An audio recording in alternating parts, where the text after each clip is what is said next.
오늘 지난번 이어서 누가복음 11장 1절로 13절까지의 말씀, 예수님께서 가르쳐 주신 기도 살펴보도록 하겠습니다. 기도를 가르쳐 주옵소서, 동일한 제목으로 보겠습니다. 제자들의 요청에 예수님께서 가르쳐 주시고자 하신 기도는 공동체의 정체성을 회복하고 또 견고하게 하는 것이 아니었습니다. 이는 예수님 당시에 공공연하게 자행되었던 그들 죄인들의 가치관 아래서 하였던 것이었죠. 또 예수님께서 가르쳐 주시는 기도는 우리의 소망을 하나님의 전능하심을 빌려서 이루는 것이 아니었습니다. 예수님께서 가르쳐 주신 기도는 날마다 자기를 부인하고 자기 십자가를 지는 삶, 지금 누가복음에서 이런 제자도에 대한 예수님의 말씀을 쭉 이어가시는 그 연장선 안에 있는 것으로서, 즉 죄인인 우리들의 뜻대로가 아닌, 죄인된 우리들의 뜻대로가 아닌 하나님의 뜻, 하나님의 말씀과 소망이 우리의 삶 가운데 이루어질 것을 바라는 것으로 가르쳐 주시고 계십니다. 지난 시간에 이렇게 예수님께서 가르쳐 주신 기도의 핵심이 무엇인지, 성격이 무엇인지 살펴보았습니다. 오늘은 구절들 속의 내용들을 조금 더 살펴보도록 하겠습니다. 2절, 예수께서 이르시되 너희는 기도할 때 이렇게 하라. 아버지여, 이름이 거룩히 여김을 받으시오며 나라가 임하옵시며. 자, 아버지의 이름이 거룩히 여김을 받으시오며. 아버지라는 호칭, 그들에게 주는 파격이 무엇인지에 대하여 지난 시간 말씀드렸죠.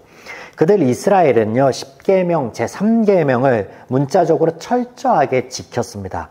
그러므로 하나님의 이름을 부르거나 쓰지 않았습니다. 그런 그들에게 이런 친근한 호칭을 부르게 하심은 그들이 가지고 있던 생각을 역시 바꾸어 놓는 것으로, 가치관의 전환, 주의 기도가 가르쳐주는 핵심이 무엇인가를 보여주시는 것인데, 그것이 바로 사람들의 뜻이 아닌, 사람들의 가치관이 아닌 하나님의 뜻, 하나님의 말씀, 이것으로 가는 첫 발걸음으로서의 호칭입니다.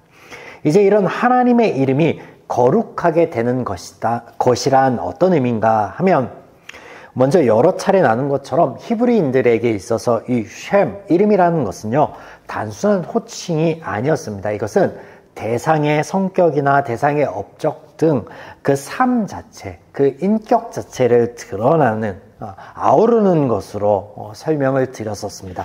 이 점을 염두에 두시고 보시면 하나님의 일하심, 하나님 자체가 거룩하여진다라는 것으로 하나님께서 영광을 받도록, 또 하나님께 너희가 찬양을 드려라, 그런 의미로서 거룩히 여김을 받으시오며가 아닙니다.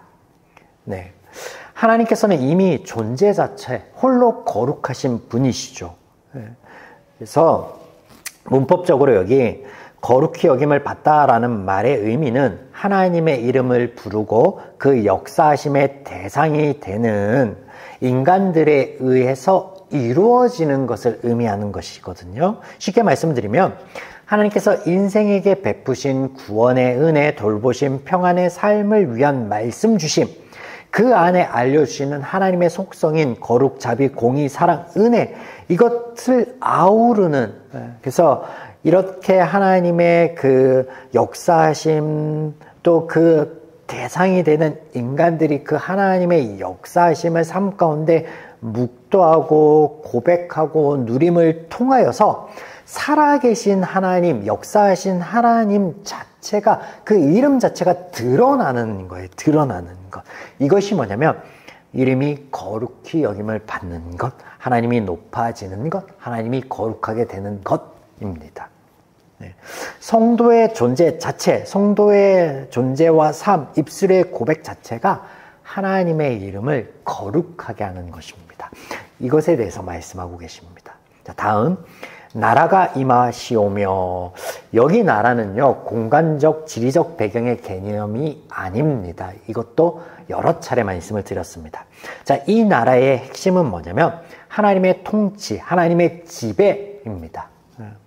또 여기서 통치와 지배라고 하는 것은 흔히 우리가 사회에서 인간 세상에 통용되는 통용되고 있는 그런 개념이 아닙니다. 왕이 나라를 다스리고 통치한다라고 할 때 우리는 이것을 떠오르죠. 사회, 정치, 경제, 재반의 모든 업무를 왕이 주관하고 또 사람 간의 송사도 왕이 재판하고 결정하는 것으로 이해하는데 그런 의미가 아닙니다. 하나님의 통치는 우리의 삶을 주장하지 않습니다. 우리가 무엇을 입고 마실지, 어디에 살며 누구와 교제권을 형성하고 누구랑 결혼을 하고 또 어떤 가정을 꾸며 나아갈지, 내가 어떤 어떤 직업을 가지고 삶을 살아내야 갈지, 이런 것은 하나님이 정하여 주시고 하나님이 관여하시는 것이 아니라 나 스스로가 하나님이 주시는 삶 가운데서 선택하고 결정하고 살아낼 영역입니다. 하나님의 통치, 하나님의 지배를 받는다라고 하는 것은 하나님께서 말씀하여 주시는 가치관을 가지고 앞서 말씀드렸던 그런 삶을 우리가 살아내는 거예요. 우리가 하나님의 말씀대로 살아갈 때 그것이 하나님의 나라, 하나님의 통치가 우리의 삶 가운데 이루어지고 있다라고 하는 거예요. 그런 의미에서 우리가 하나님의 가치관, 하나님의 말씀하여 주시는 그 말씀대로 살아갈 수 있도록 내 마음과 생각이 그 하나님의 말씀 안에서 지켜내어질 수 있도록 그것을 바라라 라고 말씀하시는 것이죠. 3절, 우리에게 날마다 일용할 양식을 주시옵고.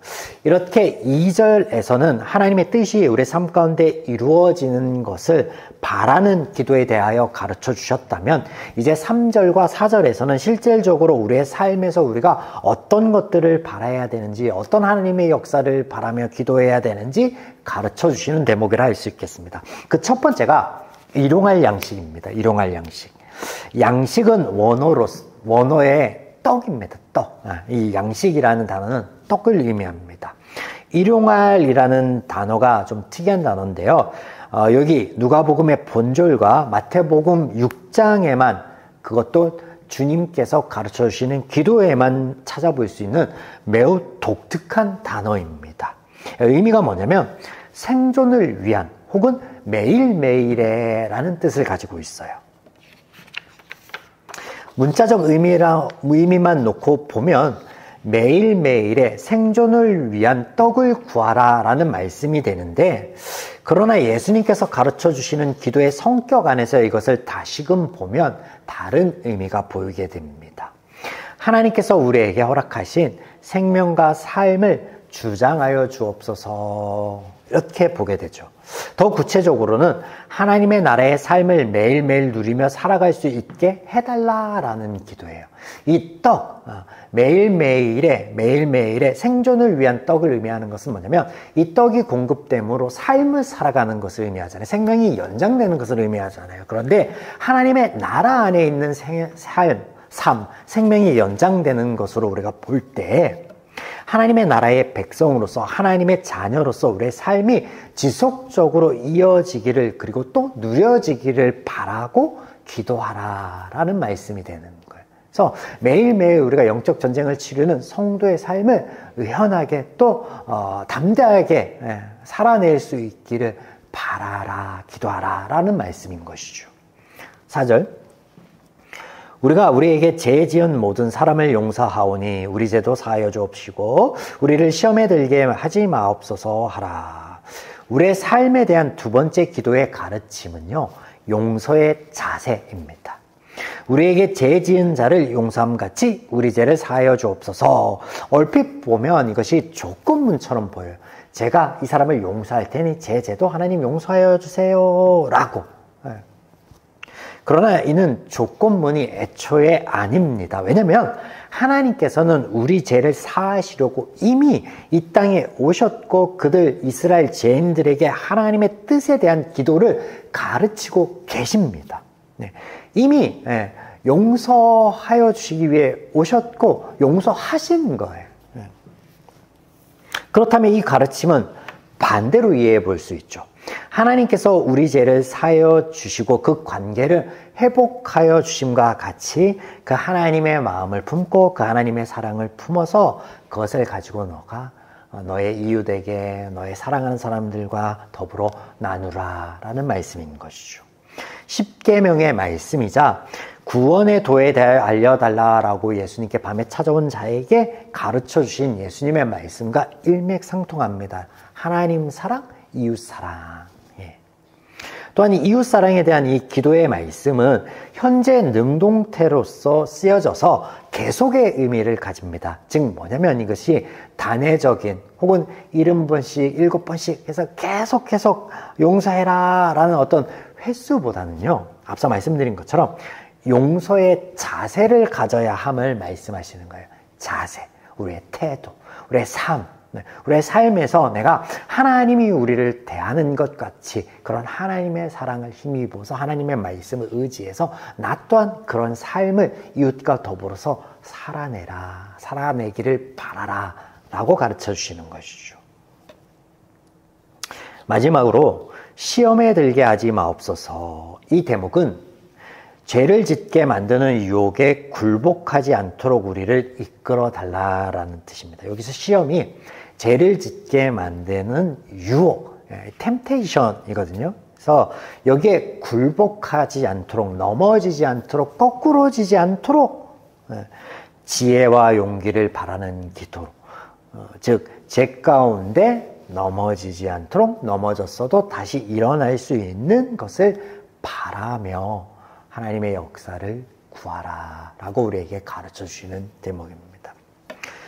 사랑하는 여러분, 오늘 우리는 이렇게 예수님께서 가르쳐 주시는 기도를 통하여서 지금 누가복음에서 지속적으로 이어오시는 하나님의 말씀, 우리가 하나님의 제자된, 하나님의 자녀된, 하나님 나라의 백성된 삶을 어떻게 살아갈까에 대한 문제를 말씀 가운데 다루고 나누었습니다. 날마다 자기를 부인하고 십자가 지는 것, 즉 우리가 죄적 가치관이 아닌 하나님의 말씀 가운데 가르쳐 주시는 그 가치관, 그 자세를 가지고 삶을 살아가는 거예요. 또 이것을 위해서 우리가 기도하고 이것을 위해서 우리 가운데 함께 하시며 역사하시는 하나님을 바라라 라고 가르쳐 주시는 주의 기도에 대하여 나누어 보았습니다. 이 말씀과 같이 우리가 우리의 삶을 살아내고 누릴 수 있기를 주님의 이름으로 축원드립니다.